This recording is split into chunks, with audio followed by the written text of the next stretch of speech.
وَلْتَكُن مِّنكُمْ أُمَّةٌ يَدْعُونَ إِلَى الْخَيْرِ وَيَأْمُرُونَ بِالْمَعْرُوفِ وَيَنْهَوْنَ عَنِ الْمُنكَرِ وَأُولَئِكَ هُمُ الْمُفْلِحُونَ.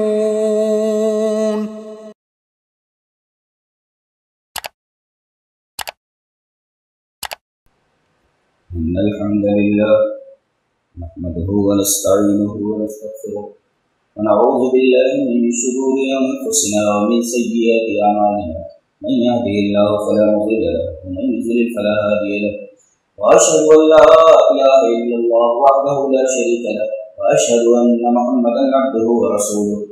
يا أيها الناس اتقوا ربكم الذي خلقكم من نفس واحدة وخلق منها زوجها وبث منهما رجالا كثيرا ونساء واتقوا الله الذي تساءلون به والأرحام إن الله كان عليكم رقيبا. يا أيها الذين آمنوا اتقوا الله وقولوا قولا سديدا يصلح لكم أعمالكم ويغفر لكم ذنوبكم ومن يطع الله ورسوله فقد فاز فوزا عظيما. أما بعد فإن خير الحديث كتاب الله وخير الهدي هدي محمد صلى الله عليه وسلم وشر الأمور محدثاتها وكل محدثة بدعة وكل بدعة ضلالة والضلالة في النار. أعوذ بالله من الشيطان الرجيم. بسم الله الرحمن الرحيم. ومن يعص الله ورسوله ويتعد حدوده يدخله نارا خالدا فيها وله عذاب مهين.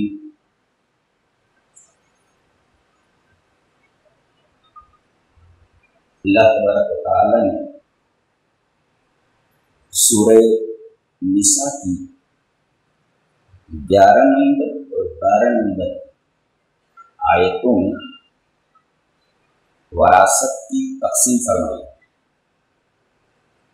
بیٹی کو کتنا ملنا چاہیے، ماں کو کتنا ملنا چاہیے، باپ کو کتنا ملنا چاہیے، بیوی کا حصہ کیا ہے، شوہر کا حصہ. یہ بیان کرنے کے بعد آخر میں یہ فرمایا کہ یہ اللہ کی حدیں ہیں، بیان کر دیا گیا. وَمَن يَعْصِ اللَّهَ وَرَسُولَهُ وَيَتَعَدَّ حُدُودَهُ، جو اللہ اور اس کے رسول کی نافرمانی کرے اور اس کے حدود سے متجاوز ہو جائے، اس حدود کو، اس باؤنڈریز کو کراس کرے، تو یدخلہ نارا، بات یہیں تک رہ جاتی تو غنیمت جہنم میں جائے گا، ایمان والا ہی نکال لیا جائے گا. لیکن آگے فرمایا گیا خالدن فیہا، وراثت نہ دینے والے کی وہی سزا جو کافر کی سزا ہے، اس کے لیے بھی خالدن فیہا، اس میں ہمیشہ ہے. یہ خطرناک بات ہے، بے حد خطرناک بات. آدمی منڈی نیچے کر لے، پیر اوپر کر لے، خانے کعبہ کا غلاف پکڑ کر کے روتا رہے، دن رات سجدے میں پڑا رہے، عمرے پر عمرے کر لے، حج پر حج کر لے، یدخلہ نارا خالدا، جہنم سے نہیں بچے بس اگر وراثت میں. اس لیے اس نے اللہ تعالیٰ کی متعین کردہ جو حدود ہے اس میں کراس. ایک بات یہ معلوم، سوال یہ ہے کہ اللہ تعالی نے کیا وراثت کے سارے مسئلے بیان فرما دیے، نبی پر کچھ نہیں چھوڑا؟ ظاہر ہے کہ جب کچھ مسائل وراثت کے نبی پر چھوڑے گئے ہیں تو ہمیں حدیث کی طرف رجوع کرنا ہی پڑے گا. اگر کوئی آدمی صرف وراثت کی تقسیم کے بارے میں یہ سوچے کہ یہ صرف قرآن ہی سے ثابت ہے، ہمیں حدیث کی ضرورت نہیں ہے، تو وراثت کی تقسیم کر ہی نہیں پائے گا. اور وراثت کی تقسیم نہیں کر پائے گا تو گویا کہ وہ اللہ تبارک و تعالیٰ کے حدود سے تجاوز کر رہا ہے. مثلا پورے قرآن میں کہیں دادی اور نانی کا حصہ نہیں بیان کیا گیا کہ دادی کو کتنا ملے گا اور نانی کو کتنا ملے گا. یہ حدیث سے معلوم ہوتا ہے. حدیث ہے حدیث. وعن ابن بريدة عن أبيه أن النبي صلى الله عليه وسلم جعل للجدة السدس إذا لم يكن دونها أم. رواه أبو داود في كتاب الفرائض. امام ابی داؤد رحمہ اللہ اس حدیث کو ایسے کتاب الفرائض میں لایا. ابن بریدہ اپنے باپ سے روایت کرتے ہیں کہ نبی کریم صلی اللہ علیہ وسلم نے نانی کے لیے اور دادی کے لیے چھٹا حصہ مقرر فرمایا، یعنی 1/6 یہ دیا جائے. کب؟ جب ماں نہ ہو. وہ کہ دو حالتیں ہیں. اگر ماں موجود ہے تو دادی اور نانی محجوب، یعنی ان کو کچھ نہیں ملے گا. لیکن اگر ماں نہیں ہے میت کی تو نانی اور دادی کو 1/6 طریقے سے ملے گا. اب اگر کوئی قرآن ہی پر انحصار کر لے اور حدیث کی طرف رجوع نہ کرے اور کہے کہ حدیث حجت نہیں ہے تو پھر نانی اور دادی نہیں سے کیسے دے گا؟ اور نہیں دے پائے گا تو من یعص اللہ ورسولہ ویتعدی حدودہ. یہ بڑی عجیب و غریب بات ہے. یعنی حدیث کی طرف نہ جانے کا مطلب یہ ہے کہ اپنے آپ کو جہنم میں ڈالنا ہے. ایک عجیب و غریب استدلال ہے. دوسرا مسئلہ، اللہ نے فرمایا کہ اگر میت کے ایک بیٹی ہو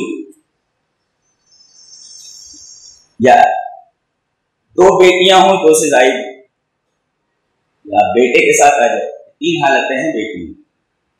بیٹے کے ساتھ آ جائے تو للذکر مثل حظ الانثیین، 2 حصہ لڑکے کا 1 حصہ لڑکی کا متعین. اور اگر لڑکا نہ ہو ان كانت واحدة فلها النصف، اگر ایک ہی لڑکی ہے تو پوری جائیداد کا پورے طرح کا 1/2 لے لے، آدھا لے لے. اور اگر میت کی 2 سے زیادہ بیٹیاں ہیں، 2 سے زیادہ فوق اثنتین یوصیکم اللہ فی اولادکم للذکر مثل حظ الانثیین فإن کن نساء فوق اثنتین فلہن ثلث ما ترک وإن كانت واحدة فلها النصف. اگر بیٹے کے ساتھ آ جائے تو 2 حصہ لڑکے کا 1 حصہ لڑکی کا، اور لڑکی اگر تنہا آ جائے تو 1/2 آدھا حصہ لے لے گی جائیداد کا. اور اگر 2 سے زائد بیٹیاں ہوں تو 2/3. اس میں دیا گیا کہ 2 سے زائد بیٹیاں ہوں، 2 ہوں تو یہ معلوم نہیں ہے قرآن سے. 2 سے زائد اگر ہے تو 2/3، 2 ہوں تو قرآن سے معلوم نہیں ہوتا. کہاں سے معلوم ہوتا؟ 2 بیٹیاں ہوں تو کتنا ملے گا؟ فوقس میں 2 بیٹیوں سے زیادہ ہوں تو 2/3، 2 بیٹیاں ہوں خالی تو قرآن سے معلوم نہیں ہوتا. کہاں سے معلوم ہوتا ہے؟ حدیث اس طرح. وعن جابر بن عبد الله رضی اللہ تعالی عنہ قال جاءت امرأة سعد بن الربيع بابنتيها من سعد إلى رسول الله صلى الله عليه وسلم فقال يا رسول الله هاتان ابنتا سعد ابن الربيع قتل أبوهما معك يوم أحد شهيدا وإن عمهما أخذ مالهما فلم يدع لهما مال ولا تنكحان إلا ولهما مال. فقال يقضي الله في ذلك فنزلت آية الميراث فبعث رسول الله صلى الله عليه وسلم إلى عمهما فقال آت ابنتي سعد الثلثين وآت أمهما الثمن وما بقي فهو لك. رواه الترمذي في كتاب الفرائض. امام ترمذی حدیث پاک کو ایسے کتاب الفرائض میں لائے اور راوی جیسے معلوم ہوتا ہے جابر بن عبد اللہ. حضرت جابر بن عبد اللہ فرماتے ہیں پیاری حدیث ہے.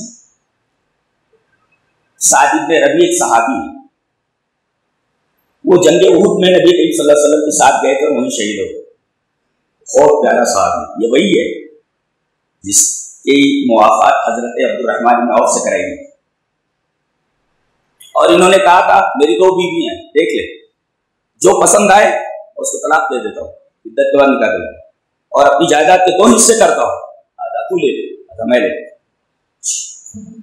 انصار کی ایسی قربانیاں ہیں کہ یقین نہیں ہوتا ہے تاریخ اور صحیح سند کے ساتھ ان کے یہ احوال ان کے واقعات موجود نہ ہوتے، یقین نہیں آتا کہ روئے زمین پر ایسے انسان بھی گزرے جو اتنی بڑی بڑی قربانی دے سکتے اور لینے والا بھی کیسا کہا کہ اللہ تجھے تیری بیوی مبارک ہے، تیرا مال مبارک ہے، مجھے بازار کا راستہ بتا۔ دینے والا بھی سخی اور لینے والا بھی کتنا دل والا۔ حضرت عبد الرحمن بن عوف کہتے ہیں کہ اللہ نے اس بازار میں مجھے اتنی برکت دی کہ مٹی پر ہاتھ رکھوں تو سونا بن جاتا۔ کہتے ہیں کہ حرام کے بغیر، حرام کا استعمال کے بغیر مال نہیں آتا، حرام طریقے سے مال آتا ہے۔ کیسے؟ نمونہ موجود ہے اس وقت۔ تو یہی سعد ابن ربیع ہے، یہ جنگ احد میں شہید ہو گئے، اور ان کے جو بھائی ہیں انہوں نے پورے مال پر قبضہ کر لیا۔ اب ان کی جو بیوہ ہیں سعد ابن ربیع کی، وہ اپنی 2 بیٹیوں کے ساتھ جو سعد ابن ربیع سے ہیں لے کر کے نبی صلی اللہ علیہ وسلم کے پاس، تاکہ اللہ کے رسول حاتان ابن سعد ابن ربیع، یہ سعد ابن ربیع کی 2 بیٹی ہیں۔ دیکھیے قرآن میں فوکس میں 2 سے زیادہ بیٹی ہیں، ان کو کتنا ملنا؟ 2/3، لیکن 2 ہوں تو کتنا ملنا؟ یہ قرآن سے ثابت نہیں ہوگا۔ یہاں یہ دیکھیں 2 بیٹیاں ہیں، حاتان ابن سعد، 2 ہی بیٹیاں ہیں، 2 بیٹیوں سے زیادہ نہیں، 2 حاتان ابن سعد، یہ سعد ابن ربیع کی 2 بیٹیاں ہیں۔ اللہ کے رسول آپ کو معلوم ہے کہ قتل ابوہما معک یوم احد شہیدا، آپ کے ساتھ وہ یوم احد کے اندر شہید ہوئے، جنگ احد میں مارے گئے۔ اور وہی نام محمد اخذ مالهم، ان کے چچا نے، یعنی سعد بن ربیع کے بھائی نے اور میرے دیور نے اور ان دونوں بیٹیوں کے چچا نے پورے مال پر قبضہ کر لیا۔ فلم یدا لهما مال، مال ہی نہیں چھوڑا۔ اور آپ کو معلوم ہی ہے ولا تنكحان الا ولهما مال، بیٹیاں ہیں، شادی اس وقت تک نہیں ہوگی جب تک ان کے پاس مال ہے۔ مال دیکھ کر کے لوگ شادی کرتے ہیں۔ ولا تنكحان ماحول ہے، ولا تنكحان الا ولهما مال، اللہ کے رسول مال نہیں ہے ان کے پاس، تو شادی کیسے ہوگی؟ اللہ کے رسول صلی اللہ علیہ وسلم فرمایا یقضی اللہ فی ذلک، اللہ اس کے بارے میں فیصلہ فرمائے، مجھے معلوم ہے۔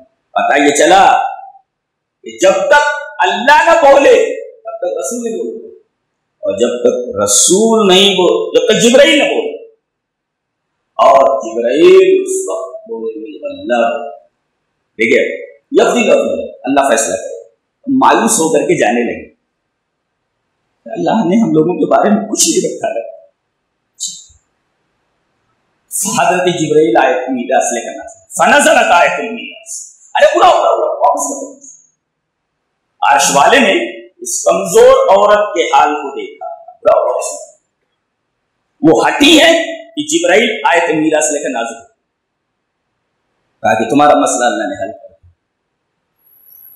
ایک نقطہ تو یہ معلوم ہوا کہ منکر حدیث کیسے کہتا کہ ہم حدیث کو نہیں مانتے؟ یہاں تو رسول کہہ رہے مجھے مسئلہ معلوم ہے، جب اللہ نے بتایا تب رسول بتا رہے ہیں، اس کا مطلب رسول جو بولتا ہے زبان اس کی ہوتی، بات اللہ کی ہوتی، کیسے انکار کرتا ہے؟ گویا کہ منکر حدیث حدیث کا انکار کرتے، قرآن حکیم کا انکار کرتے، رسول کا انکار کرتے، ڈائریکٹ اللہ کا انکار کرتا ہے۔ رسول نے فرمایا یقضی اللہ فی ذلک، مجھے مسئلہ معلوم نہیں، اللہ فیصلہ کرے گا اس کے بارے میں۔ وہ ہٹی تھی، آیت میراث نازل، فنزلت آیت المیراث، واپس آؤ، واپس آؤ، اللہ نے تمہارا مسئلہ حل کر دیا۔ فبعث رسول اللہ صلی اللہ علیہ وسلم الى عمہما، بلا اس چچا لائے گا، آتے ابنت سعد الثلثین، 2/3 بیٹی کو دے دے، ان کی 2 بیٹیوں وہ آتوہما الثمن، بیوی کو 1/8 دے دے، وما بقی فولد، تیرا حصہ متعین نہیں، باقی جو بچے گا وہ تجھے ملے۔ کمزوروں کے لیے قرآن حکیم نے کس طرح، حدیث پاک نے کس طرح مسئلہ ہے، کمزور ہے بیوی، بیٹیاں کمزور ہیں، اللہ تبارک و تعالیٰ نے بات کرتا ہے حصے متعین، 2/3 بیٹی کو دے دے اور 1/8 اس ماں کو دے دے، بیوی کو دے دے، جب باقی بچے گا تب تجھے ملے گا، نہیں باقی بچا تو کچھ نہیں، اور تو پورے مال پر قبضہ کر کے بیٹھ گئے۔ تو اس حدیث پاک سے 2 مسئلے معلوم ہیں، ایک مسئلہ تو یہ کہ نبی اس وقت تک نہیں بولتا، جبرائیل جب تک نہیں بولتے، جبرائیل اس وقت تک نہیں بولتے جب تک اللہ نہ بولے، لہذا حدیث کا انکار، قرآن کا انکار ہے، رسول کا انکار، اللہ کا انکار، یہ بات معلوم ہے۔ دوسری بات یہ معلوم ہے کہ 2 سے زیادہ بیٹیوں کا حصہ قرآن نے بتایا ہے، 2 بیٹیاں حصہ متعین نہیں، حدیث نے بتایا کہ کیا دینا چاہیے، آتے ابنت سعد الثلثین، یعنی 2 بیٹیاں تب بھی ثلثین نہیں ملتا، 2/3 ملتا ہے، یہ حدیث نے بتایا، قرآن سے معلوم نہیں۔ تیسرا مسئلہ، ابو موسیٰ اشعری رضی اللہ، بہت پیاری حدیث ہے، غور سے، ان کے پاس ایک صاحب آئے، کہا کہ ایک مسئلہ ہے وراثت کا، بول، کہا کہ ایک بیٹی ہے، ایک پوتی ہے، ایک بہن ہے، حصہ دینا ہے کیسے؟ اب یہ مسئلہ بتاتے ہیں، مسئلہ غلط ہے، صحابی مسئلہ بتاتے ہیں لیکن غلط۔ چلیے وہ حدیث دیکھ لیتے ہیں۔ حدیث اس طرح حدثنا آدم حدثنا شعبة حدثنا ابو قيس سمعت حذيل بن شرحبيل قال سئل ابو موسى عن بنت وابنة ابن واخت فقال للبنت النصف وللاخت النصف وعن ابن مسعود فسيتابعه فسئل ابن مسعود فأخبر بقول ابي موسى فقال لقد ظللت اذا ما انا من المهتدين اقضي فيها بما قضى النبي صلى الله عليه وسلم للابنة النصف ولابنة ابن السدس تكملة الثلثين وما بقي فللأخت فأتينا ابا موسى فأخبرنا بقول ابن مسعود فقال لا تسألوني ما دام هذا الحبر فيكم رواه البخاری فی کتاب الفرائض۔ امام بخاری رحمہ اللہ اس پوری حدیث کو جو ایک صفحے کے اوپر ہے اسی طریقے سے کتاب الفرائض کے اندر لائے۔ ایک صاحب آئے ابو موسیٰ اشعری کے پاس، بہت بڑے عالم ہیں ابو موسیٰ اشعری، یہ دہات العرب میں سے، عرب کے جو 6 سیاست دانوں میں سے ایک، اور حضرت امیر معاویہ حضرت علی کی جو لڑائی ہوئی تھی اس میں ثالثی کرنے کے لیے، اس مسئلے کو ختم کرنے کے لیے جو لوگ متعین تھے ان میں سے ایک بہت قابل اور بہت بڑے صاحب ابو موسیٰ اشعری۔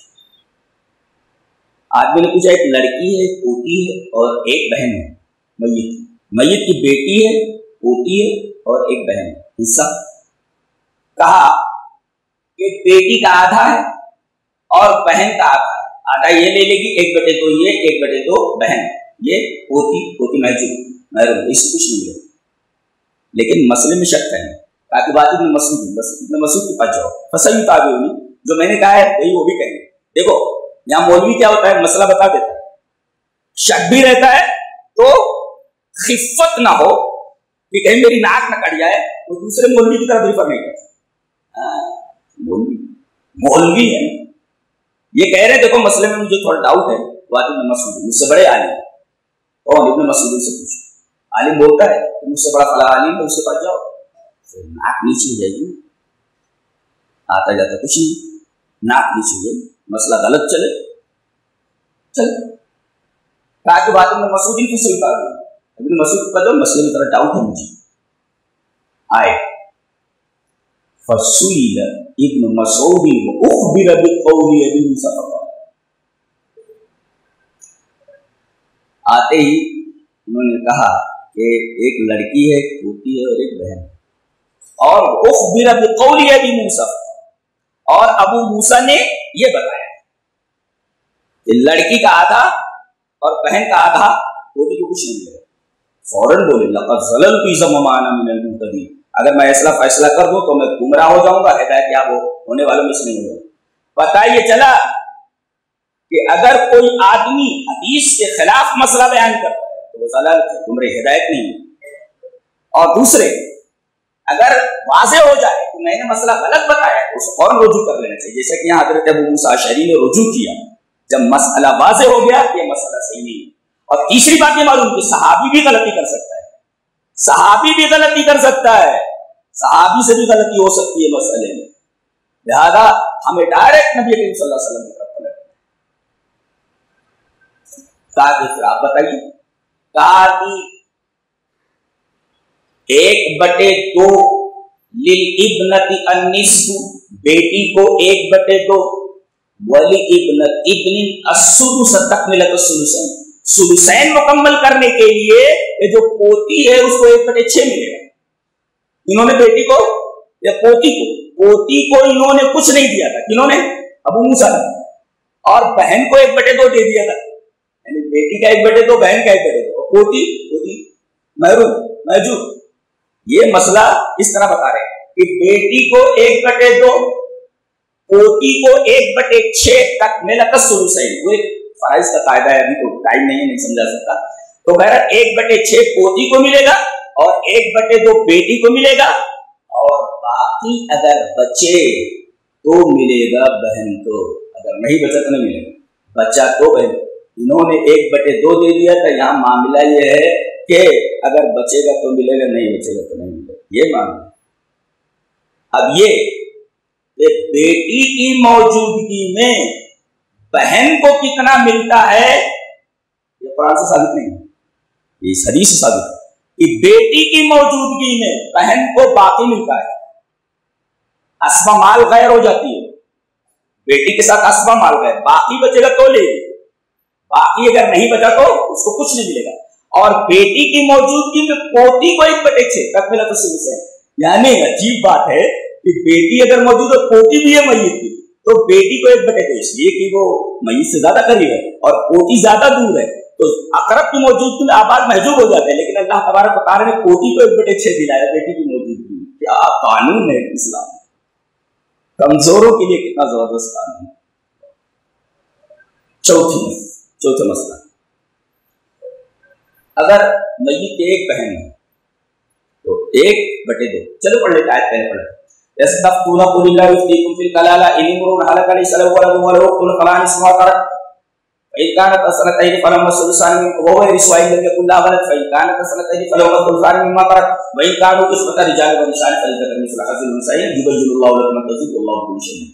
یہ آخری آیت سورہ نساء، اللہ فتویٰ دیتا ہے تم کو کلالہ کے بارے میں، اللہ مفتی ہے، سب سے بڑا فتویٰ دینے والا تو وہی، یہ فتویٰ طلب کرتا ہے، اللہ فتویٰ دیتا ہے۔ قل اللہ یفتیکم، بہن اگر ایک ہے میت کی تو 1/2، 2 یا 2 سے زیادہ بہنیں ہیں تو 2/3، اور اگر بھائی بہن مل کر کے آ رہا ہے تو لذکر مثل حظ الانثیین، 2 حصہ بھائی کا 1 حصہ بہن کا، یہ بتا دیا۔ اب کہا کہ اگر اولاد موجود نہ ہو تب ملے گا، اگر بیٹا موجود ہے تو بہنوں کو کچھ نہیں ملے گا، بھائیوں کو کچھ نہیں ملے گا، اس لیے کہ اقرب وہ آباد۔ تو ان امرؤ ہلک لیس لہ ولد، اگر اولاد موجود ہے، ابھی سوال کرتا ہوں، اولاد میں تو بیٹی اور بیٹا دونوں آگے کی نہیں ہے بھائی، کہا گیا اولاد نہ ہو، یعنی بیٹی بھی نہ ہو بیٹا بھی نہ ہو۔ اب یہاں دیکھیں لیس لہ ولد، اولاد نہ ہو۔ اب اگر بیٹی موجود ہو تو ابھی بتایا میں نے بہن کو بقیہ ملتا ہے، یہاں بیٹی موجود۔ اب اگر بیٹا موجود ہو تو قرآن سے ثابت نہیں ہوتا، بیٹا اگر موجود ہو، بیٹا اگر موجود ہو تو کیا کرنا، بہن کو بھائی کو ان کو کچھ نہیں ملے گا۔ لیکن اگر بیٹی موجود ہو تو یہاں کہا گیا کہ اولاد نہ ہو، اس سے پتہ چلتا بیٹی بھی موجود ہو اور بیٹا بھی موجود ہو، دونوں موجود ہوں، دونوں میں سے کوئی ایک موجود ہو تو بہنوں کو کچھ نہیں ملے گا۔ لیکن ایسا نہیں ہے، بیٹا اگر موجود ہو تو سب محجوب ہو جائے گی، کچھ نہیں ملے گا، لیکن اگر بیٹی موجود ہے تو دیکھا نہیں آپ نے ابھی حدیث ابن مسعود میں کہ بیٹی کی موجودگی میں بقیہ بہن کو دلایا گیا، یہ کیسے معلوم ہے؟ حدیث معلوم ہے۔ اس کا مطلب یہ ہوا کہ اگر آدمی حدیث کا انکار کرتا ہے تو وراثت کی تقسیم جو اللہ کے حدود ہیں ان کو صحیح سے نہیں برت پائے گا، اور نہیں برت پائے گا تو کہاں جائے گا؟ یہ تو پھر آدمی خالد کیا جاتا۔ حدیث کا منکر اپنے گریبان میں جھانک کر کے دے گئے کہیں وہ جاننا وراثت تو نہیں موت ہوتا ہے۔ وآخر دعوانا الحمدللہ۔